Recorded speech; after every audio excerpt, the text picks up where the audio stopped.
Baik, pendengar, alhamdulillah pagi hari ini kami sudah tersambung ya bersama dengan Kang Solihul Hadi.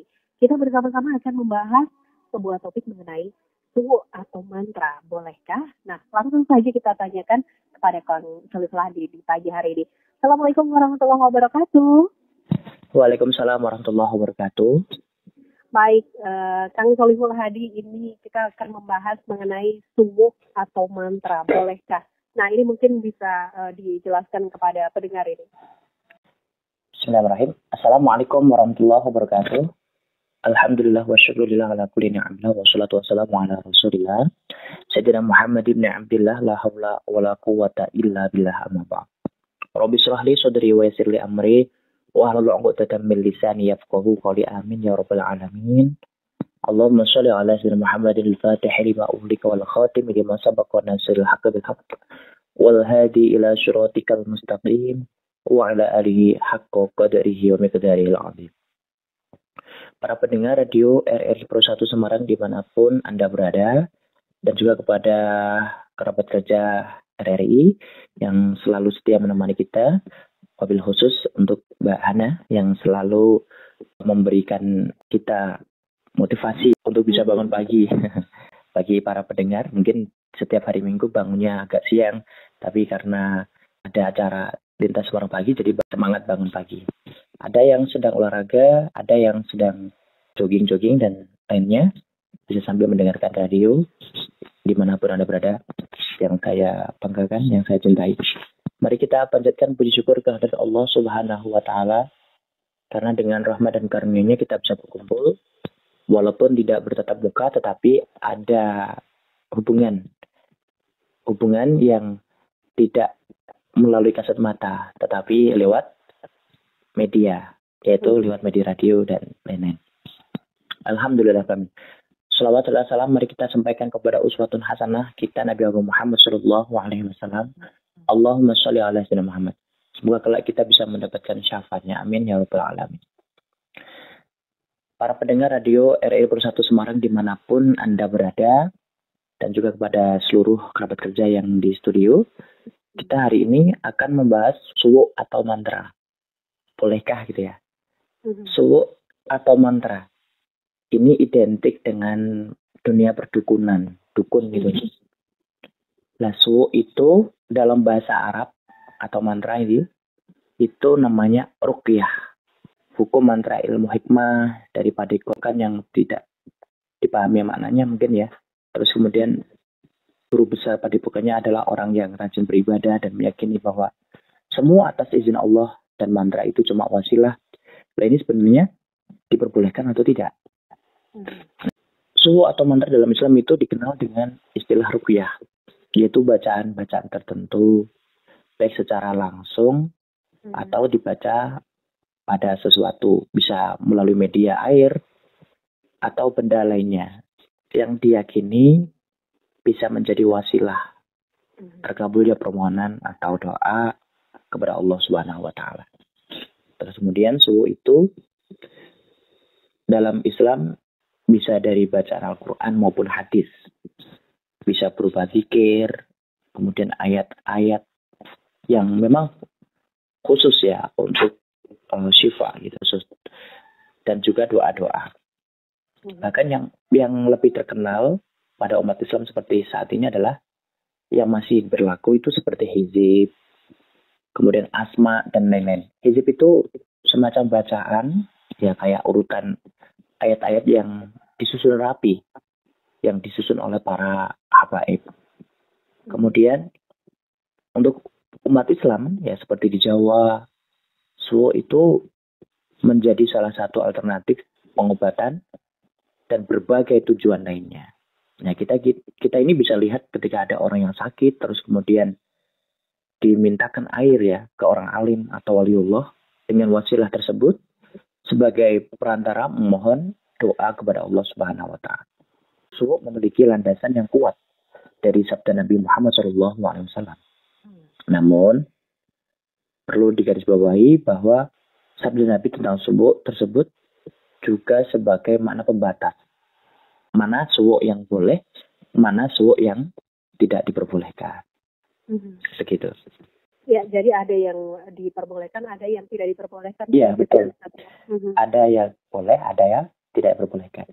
Seperti sabda Rasulullah yang diriwayatkan oleh Imam Muslim, an Aufi bin Malik al-Asja'i, qala kunna narki fil jahiliyah, faqulna ya Rasulullah, kaifa tara fi dzalika? Faqala i'ridu alayya ruqakum la ba'sa birruqa ma lam yakun fihi syirkun.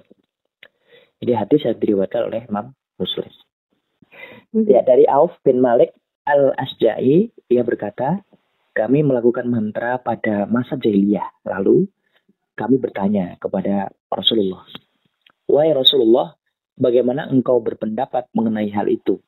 Lalu beliau bersabda, tunjukkan mantra kalian kepadaku. Tidak masalah dengan mantra selama di dalamnya tidak terdapat syirik. Jadi kalau mantra itu tidak terdapat syirik, berarti tidak ada masalah. Sementara kalau mantra itu mengandung syirik atau mintanya kepada selain Allah, lah ini pasti masalah. Nah, Imam Abu Dawud juga meriwayatkan bahwa Rasulullah SAW pernah bersabda, innar ruqa wat tamaima wat tiwalata syirkun. Sungguhnya ruqyah atau suwuk, tamimah atau jimat, ya seperti yang di bawah jimat itu orang-orang itu kadang ada yang punya. Kemudian dan tiwalah, pengasihan, nah ini mahabbah adalah syirik. Ya, hadis riwayat dari Imam Abu Dawud dan Imam yang di dalam kitab Sunan Abu Dawud. Juz 4 halaman 10. Jadi inna ruqa wat tamaima wat tiwalata syirkun. Rupiah ataupun subuk, kemudian tamimah atau jimat, dan tiwalah atau pengasihan, ini adalah syirik. Dalam Islam memang hal-hal semacam itu tidak diperbolehkan. Mengapa? Karena biasanya ini yang di masyarakat pada umumnya ketika membawa jimat, azimat itu akhirnya lupa bahwa yang memberi pertolongan itu Allah. Tetapi dia merasa bahwa kalau tidak ada jimat itu tidak sukses gitu. Ini harus saya bawa, kalau tidak ada ini kita gagal ini. Nah, ini kan tidak langsung dia sudah syirik kepada Allah. Karena sebetulnya yang bisa memberikan perubahan itu adalah Allah. Itu hanya wasilah atau lantaran. Tetapi karena dia mengatakan bahwa tidak ada itu nanti kacau balau, maka itu sudah dikatakan sebagai syirik. Kemudian Imam Bukhari dari sahabat Ibnu Abbas, Nabi Muhammad SAW juga bersabda, yadkhulul jannata min ummati sab'una alfan bighairi hisabin. Humul ladzina la yastarquna wa la yatatayyarun wa ala rabbihim yatawakkalun. Ada 70.000 dari umatku yang akan masuk surga tanpa melalui hisab, yaitu orang-orang yang tidak pernah beruqyah dan tidak pernah merasa sial dan bertawakal kepada Tuhannya. Ini hadis riwayat Imam Bukhari dalam kitab Sahih Bukhari juz 8 halaman 120-an, ya mungkin 124 atau berapa itu. Lalu para ulama memberikan batasan-batasan pada suwuk atau mantra yang dibolehkan, seperti tidak mengandung kesyirikan. Nah, seandainya suwuk atau mantra ini tidak mengandung kesyirikan, ya, karena ini berasal dari Al-Quran atau hadis, dan juga berbentuk zikir ataupun doa kepada Allah, ya meskipun dengan bahasa selain Arab ya, itu bahasa Jawa gitu kan, Allahumma ubat-ubat, mugi-mugi paringnya selamat, Allahumma kitri sugih sawah sugih meri, itu misalkan gitu. Itu doa pakai bahasa Jawa, tetapi mintanya kepada siapa? Allahumma, kepada Allah. Maka hukumnya boleh.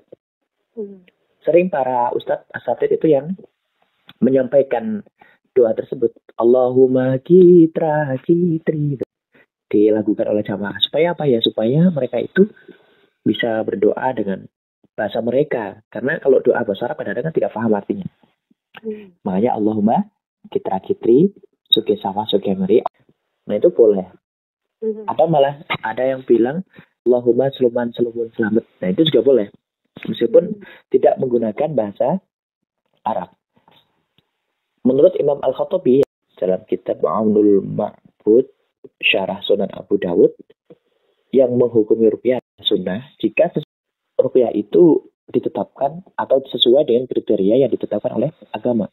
Bahkan Imam Syafi'i, imam kita, mazhab kita itu di dalam kitab Al-Om sudah menuliskan tentang bab ruqyah atau bab yang khusus ruqyah ada di dalam kitab Al-Om.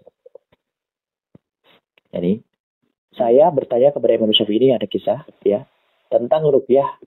Kemudian ia menjawab, tidak ada masalah seseorang melakukan ruqyah dengan kitab Allah dan apa saja yang diketahui zikir kepada Allah.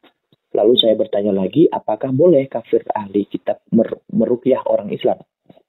Ia menjawab, boleh. Jika mereka meruqyah dengan lafaz yang diketahui dari kitab Allah ataupun berzikir kepada Allah. Lantas saya bertanya lagi, apa dasar hal itu? Ia menjawab, dasarnya tidak hanya satu saja. Sedangkan riwayat golongan kami dan golongan kamu adalah sesungguhnya Imam Malik mengabarkan kepada kami dari Yahya bin Sa'id, dari Amrah binti Abdurrahman, bahwa Abu Bakar masuk ke rumah Aisyah saat ia sakit dan seorang wanita Yahudi meruqyahnya.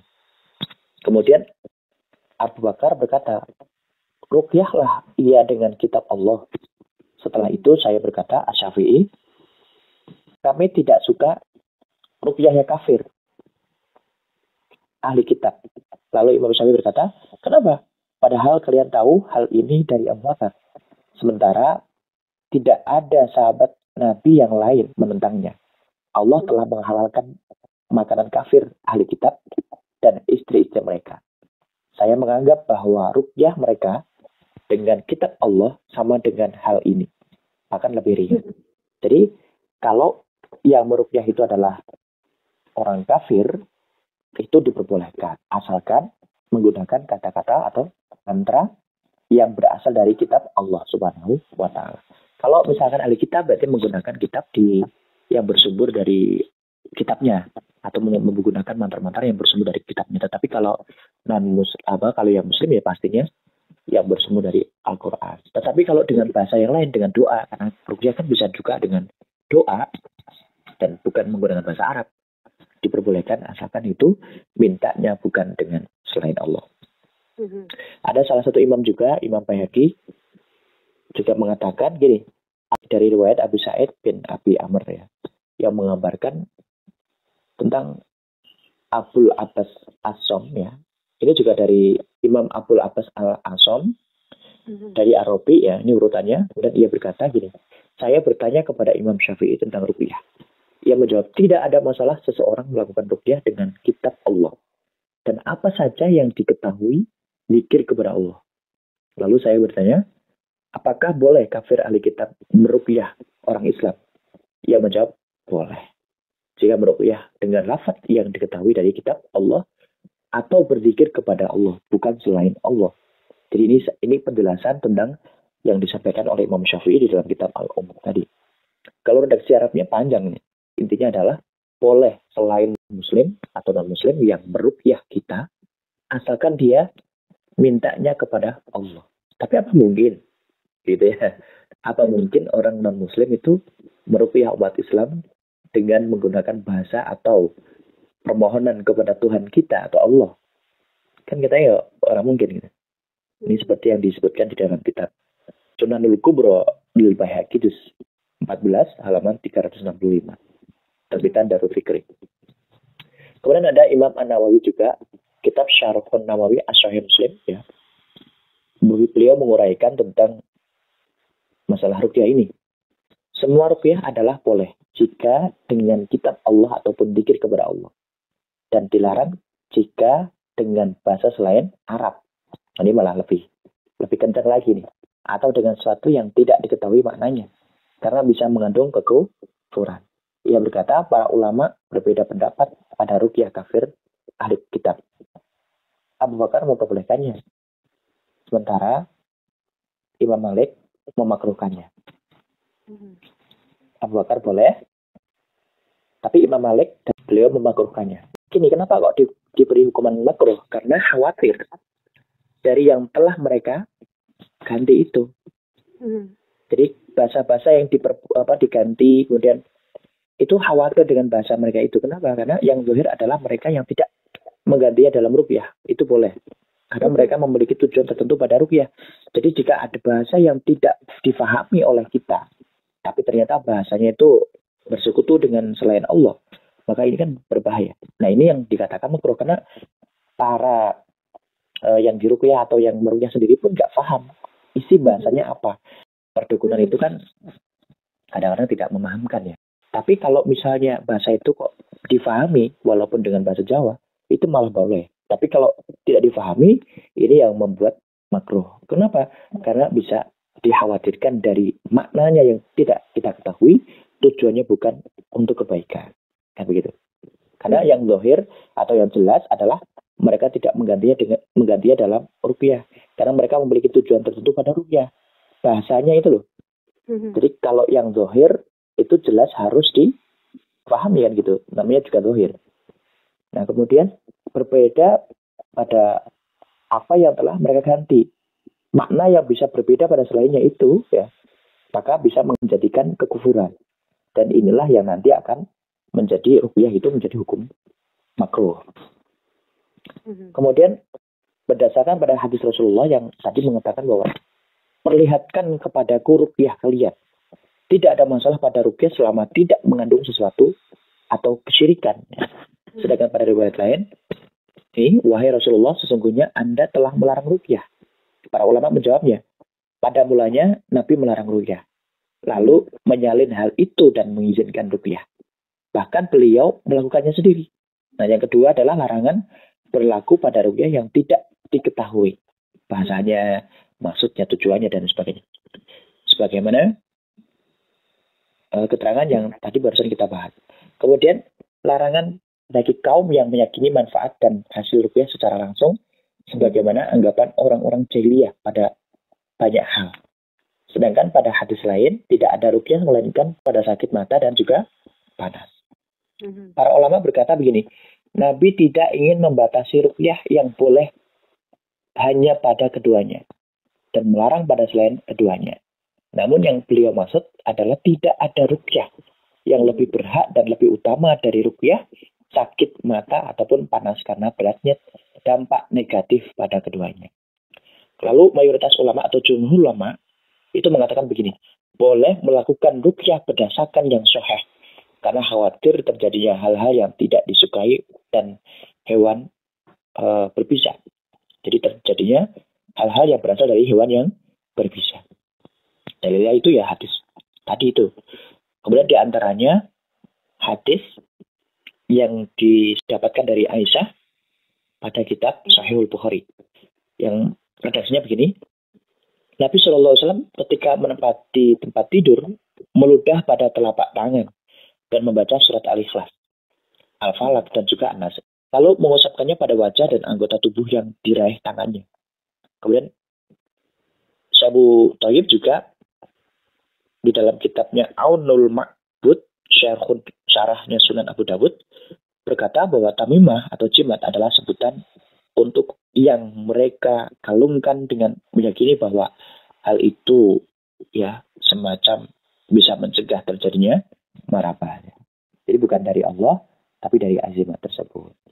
Mungkin itu dulu, nanti bisa kita bahas. Baik, kita akan buka kesempatannya untuk yang ingin bergabung bersama kami ya melalui 024 8316686 atau juga 0816666886. Baik, assalamualaikum. Waalaikumsalam. Selamat pagi, Ana. Selamat pagi, Pak Yarto. Silahkan, Pak Yarto. Assalamualaikum. Sekenjang, Bang Ustaz. Waalaikumsalam warahmatullahi wabarakatuh. Sugeng Injang, Pak Yarto. Ini sesuai dengan topik tadi, subuh apa tadi? Bolehkah itu ya? Atau mantang, atau ruqyah. Kalau kita mengkaji penjelasan katakan tadi, sampai saat ini, zaman dulu sampai sekarang namanya ruqyah atau mantra atau suhu, itu masih terjadi. Tapi kalau di pedesaan masih banyak itu. Kalau di kota-kotaan mungkin sudah mulai berkurang itu. Namun bagaimanapun juga, kita percaya dan yakinlah pada Allah. Allah akan memberi apa yang selalu kita sebut dengan doa atau ruqyah itu tuh, yang saat kamu benar-benar layak untuk mendapatkannya. Oleh karena itu, bagaimanapun subuh atau mantra, apa yang Kang Ustaz tadi mengatakan, ya kita harus percaya itu. Mohon pencerahannya Pak Ustaz. Assalamualaikum warahmatullahi wabarakatuh. Selamat pagi. Waalaikumsalam warahmatullahi wabarakatuh. Jadi mantra ruqyah memang dari dulu sampai sekarang masih ada. Seperti kata Pak Erto, ini pernyataan ya dari masyarakat sekitar itu masih menggunakan cara seperti ini, yaitu pengobatan alternatif. Dan itu ya sah-sah saja asalkan tidak melenceng dari syariat agama. Makanya ada semacam lembaga ruqyah ya. Lembaga ruqyah yang di situ memang fokus untuk melakukan ruqyah, proses ruqyah, pengobatan alternatif dengan menggunakan Al-Quran atau tipe nabawi yang diambil dari Al-Quran. Jadi mantra-mantranya ya itu diambilkan dari ayat-ayat Al-Quran. Jadi bukan ngarang-ngarang diri, itu bukan.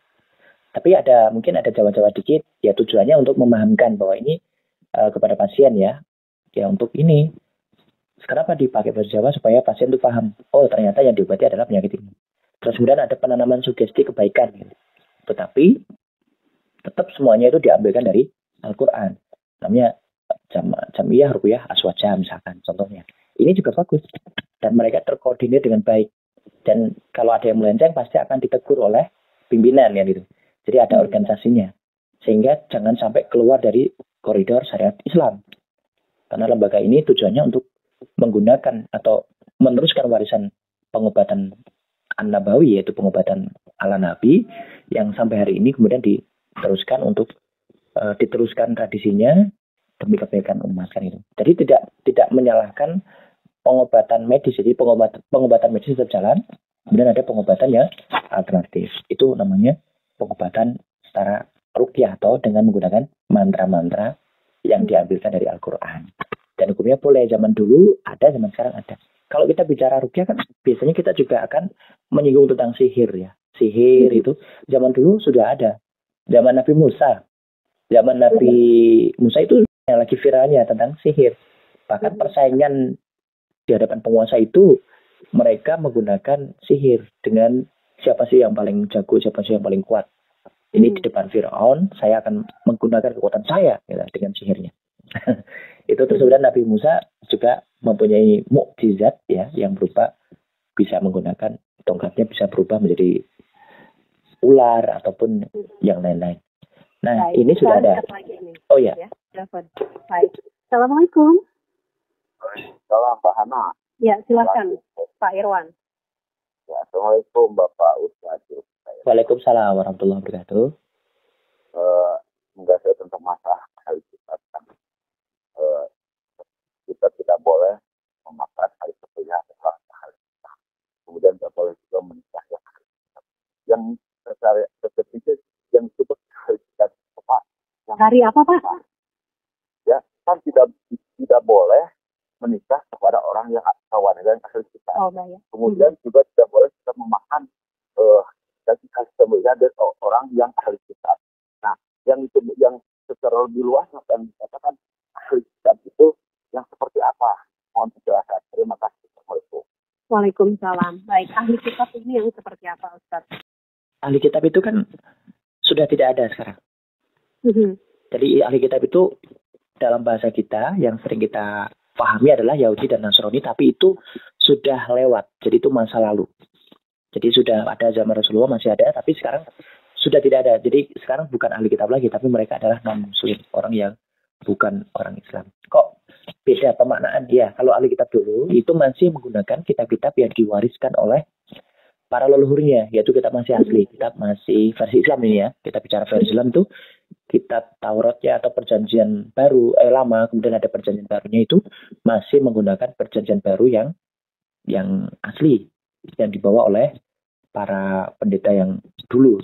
Yang pernah juga ada pendeta yang meramalkan ada pimpinan agama yang luar biasa namanya Muhammad yang nanti akan meneruskan syariat agama Samawi.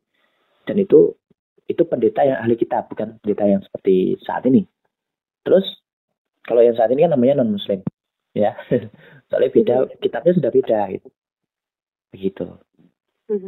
Jadi terus kemudian boleh nggak kita menikah dengan mereka? Ahli kitab boleh menikah dengan ahli kitab, tapi dulu Nah sekarang kan tidak ada ahli kitab, maka kita nggak diperbolehkan menikah dengan ahli kitab. Kita menikahnya dengan orang non muslim.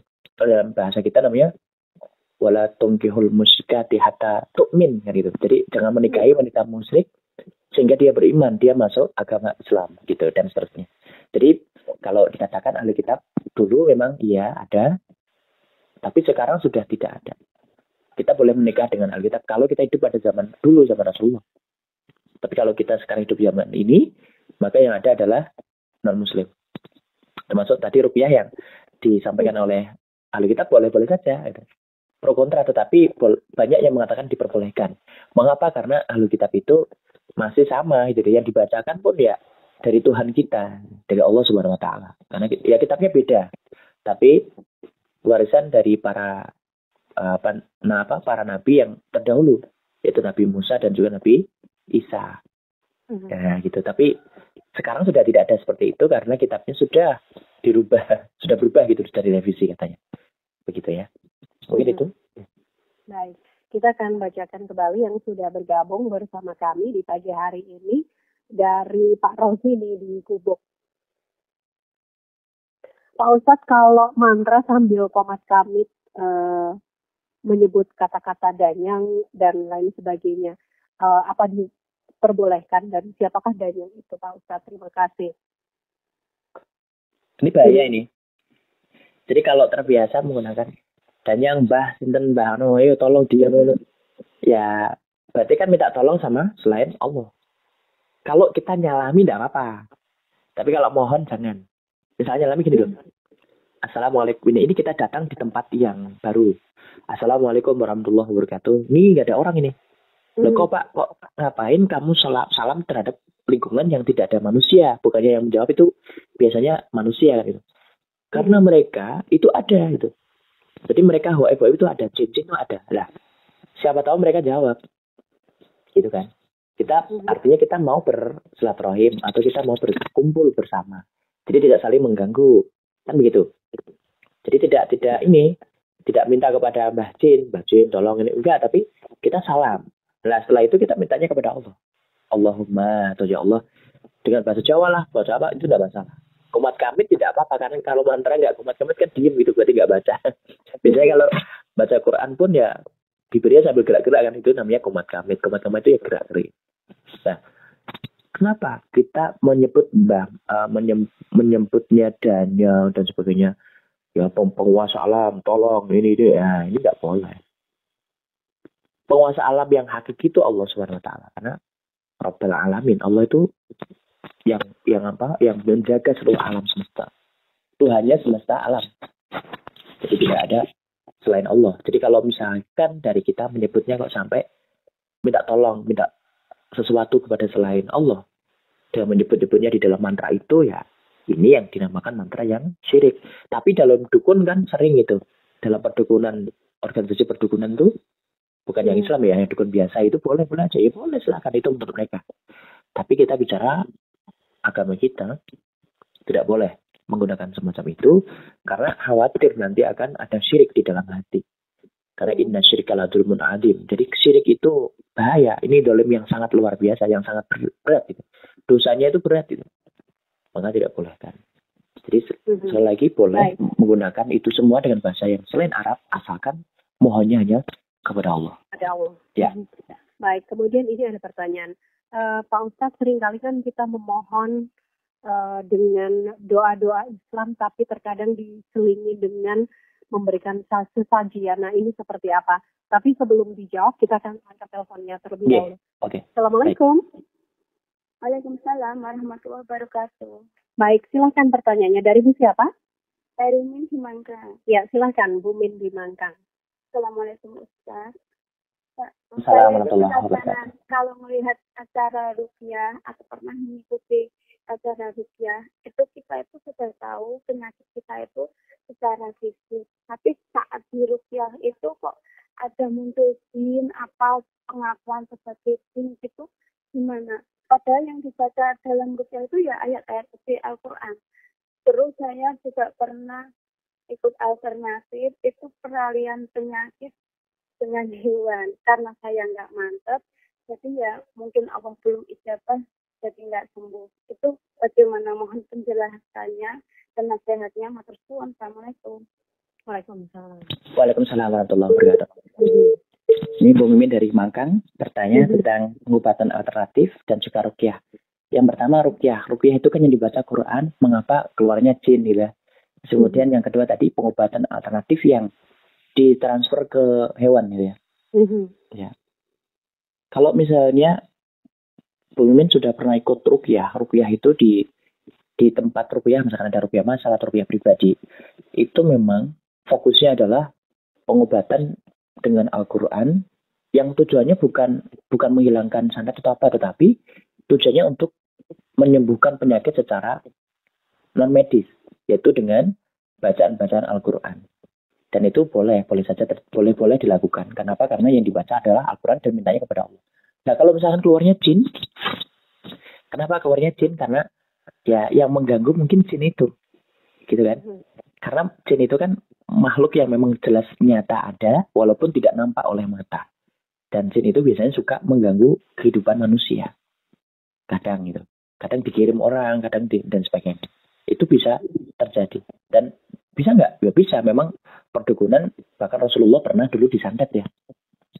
Pernah disantet itu. Dengan tisu ya, yang ditaruh di mahkota beliau atau di kepala beliau. Di dalamnya bahkan. Maka itu ketika dibedel sama malaikat Jibril, kemudian ditarik itu kapasnya keluar semua. Itu Rasulullah. Maka terus kemudian disuruh membaca ayat alimul ghaibi wasyahadati warahmanir rahim wallahu la ilaha illahu dan seterusnya sampai akhir ayatnya. Surat Al-Hasyr itu. Nah, kemudian kalau keluar jin, keluar macam-macam itu ya karena dirinya memang sedang terganggu oleh jin. Karena biasanya dengan adanya mereka itu bisa menimbulkan sebuah penyakit. Dan penyakit itu bisa menjadi penyakit medis seperti halnya penyakit jantung, paru-paru dan sebagainya. Itu kan kadang-kadang diganggu gitu. Diganggu kemudian menjadi penyakit yang memang betul-betul menjadi penyakit medis. Dan diobatinya dengan cara non medis. Jadi ada dua alternatif. Ada dua cara pengobatan. Yang pertama pengobatan kedokteran tetap jalan atau pengobatan medis tetap jalan, tetapi pengobatan non medis pun juga dilakukan. Kenapa? Karena saling mendorong untuk menyembuhkan penyakit tersebut. Jadi dari sudut pandang non medis pun dilakukan, dari sudut pandang medis pun tetap dilanjutkan. Tujuannya untuk biar sembuh sama-sama, sembuh lahir batin. Maka dikatakan semoga kita selalu sehat lahir batin. Kan ada doa begitu.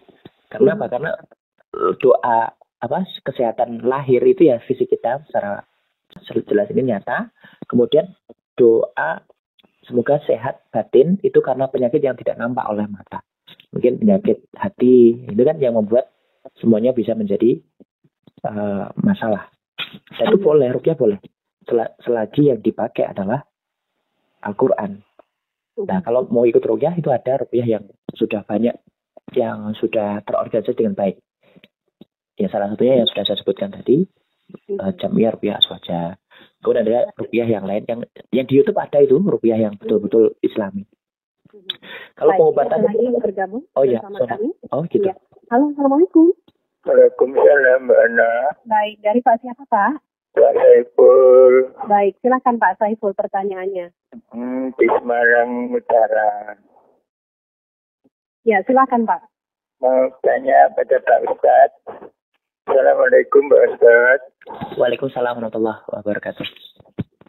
Mau tanya Pak mengenai ini loh.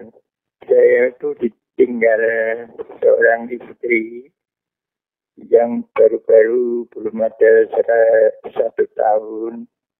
Tapi kok masih terbayang-bayang terus itu bagaimana ya? Tidak bisa lupa sama. Oh ya. Untuk melupakan ini, apa sebaiknya harus begitu atau harus lupa sama sekali? Iya. Baik. Bagaimana Pak? Ya.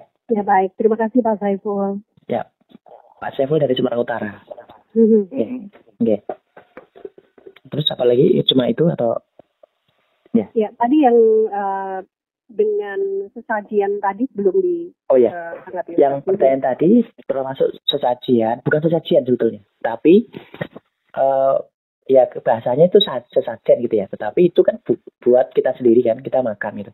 Tapi kalau dipakai untuk ditaruh tetapi tidak dipakai apa-apa, misalnya ada ayam, ada apa, ada bunga dan sebagainya ditaruh di pojokan sana terus kemudian nggak diapa-apain, itu ya itu buat apa gitu, nggak boleh seperti itu.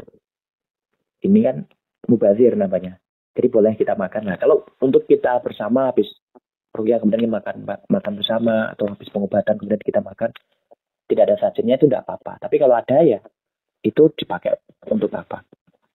Terus kemudian kalau misalnya dititipi, tolong ini ada air, lalu dikasih garam, airnya dikasih garam, terus kemudian lah itu kan wasilah, lantaran, bukan sesajen. Itu wasilah yang nanti harus dipakai secara fisik, jadi ditabur atau dicipratkan di tempat tertentu yang dianggap itu memang berbahaya atau apa.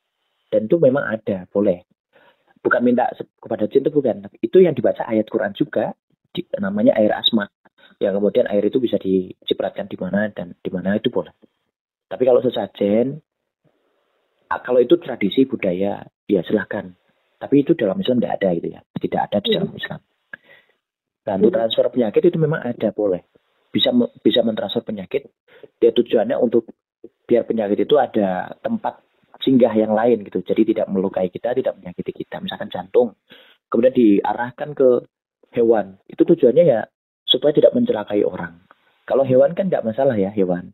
Ya tujuannya kebaikan. Nanti sebelum mati atau mungkin hewan dalam keadaan sakit disembelih saja. Nanti penyakitnya, misalkan yang kan sakit adalah jantung, berarti jantungnya itu yang tidak diperbolehkan untuk dimakan karena itu mengandung penyakit. Tapi memang biasanya itu terbukti. Jadi kalau kambing misalnya itu disembelih itu, oh ini kan transferan penyakit jantung. Itu jantungnya kambing itu ya rusak setelah disembelih. Tapi yang lainnya masih bagus itu. Kan itu hanya sebentar. Nah, terus kemudian dimakan dagingnya, ya nggak masalah, aman-aman saja. Jadi biar ada tempatnya itu, ada tempat singgah penyakit yang lama. Dari Pak Saiful tadi bikin. Ya Pak Saiful itu ditinggal wafat istrinya itu kan, sudah 1 tahun. Ditinggal wafat atau ditinggal wafat ya? Meninggal ya. Tapi masih terngiang-ngiang, masih terbayang wajahnya. Itu hal yang biasa karena saking mencintainya dan bertahun-tahun bersama. Nah, bagaimana untuk bisa menghilangkannya? Kok terbayang wajahnya terus? Ya, rajinlah membaca tasbih ya. Kemudian baca istighfar. Kalaupun ingat wajahnya, bacakan Al-Fatihah. Gitu. Wah, wajahnya kok di depan saya. Al-Fatihah. A'udzubillahi minasyaitonir rajim. Al-Fatihah untuk siapa? Untuk beliau, untuk yang wafat tadi, istrinya. Terus kemudian kalau mau tidur kok sampingnya seolah ada orang kan ya nakutin juga. Loh, siapa ini? Istri saya. Nah, misalnya. Dia baca Al-Fatihah, baca istighfar. Nanti hilang, nggak ada. Dibiasakan baca itu terus. Gitu. Setiap waktu sholat, disebut namanya Al-Fatihah. Jadi nanti nggak akan bayang-bayang lagi. Kalau misalnya kok kesepian, ya mungkin bisa nikah lagi. Kalau tidak ada yang merawat itu. Kalau misalnya putrinya sudah berumah tangga semua, kan tidak ada yang merawat ini. Ya udah nikah lagi, tidak apa-apa. Tapi kalau misalkan wah nggak bisa, udah nggak kuat nikah lagi misalnya, ya udah nggak usah nikah. Tetapi itu tadi, setiap ingat, setiap lihat wajahnya, bacakan Al-Fatihah untuk si dia, kemudian baca istighfar gitu kan. Ingat masa lalu ketika kita melakukan, mungkin beliau punya salah sedikit dengan istri ya, minta maaf kepada Allah, ya Allah ampuni kula, maafkan saya istriku. Kemudian bacakan Al-Fatihah gitu. Begitu ya. Insya Allah bisa lolos hilang. Baik, yang terakhir ini mungkin bisa disampaikan Ustadz, kajian kita di pagi hari ini supaya kita tidak salah kaprah ya dengan suluk atau mantra. Ya, suluk atau mantra di dalam Islam itu namanya ruqyah. Dan ruqyah itu di dalam Islam itu boleh dan tidak boleh. Boleh itu apabila diambil dari ayat-ayat Al-Quran dan mintanya kepada Allah Subhanahu wa Ta'ala. Tetapi suluk ataupun mantra jika dipakai dan mintanya bukan kepada Allah atau selain Allah, inilah yang diharamkan atau yang tidak diperbolehkan atau yang dilarang. Mengapa?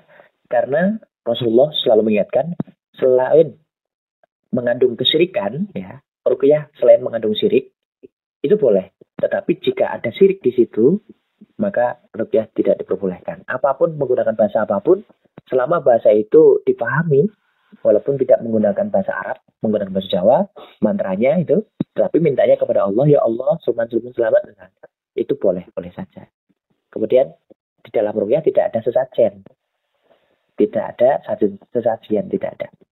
Tapi yang ada adalah interaksi ya, yang dipakai untuk interaksi. Jadi misalnya ada air dan sebagainya, itu bukan untuk sesajen, tetapi untuk melakukan interaksi terhadap hal atau tempat-tempat yang dianggap berbahaya. Terus kemudian kalau kita percaya terhadap dukun, nah, dukun yang boleh itu adalah dukun tabib yang Islami. Yang Islami ini menurut Islam. Jadi bukan dukun yang umum, yang dia menggunakan alat-alat yang bukan dari Islami. Jadi misalkan alat-alat seperti jimat, kemudian jimat isinya adalah racah yang tidak jelas juga isinya, hurufnya juga tidak memahamkan, misalkan huruf mem atau apa, terus kemudian pinggir-pinggirnya huruf nun semuanya, ini kan jelas nggak tahu ini hurufnya maksudnya apa. Ternyata untuk kemanturotan dan lain-lain ini juga tidak diperkenankan. Kemudian karena tidak sesuai dengan syariat Islam. Mungkin yang diminta bukan kepada Allah, mintanya kepada Allah bukan, tapi mintanya kepada yang lainnya.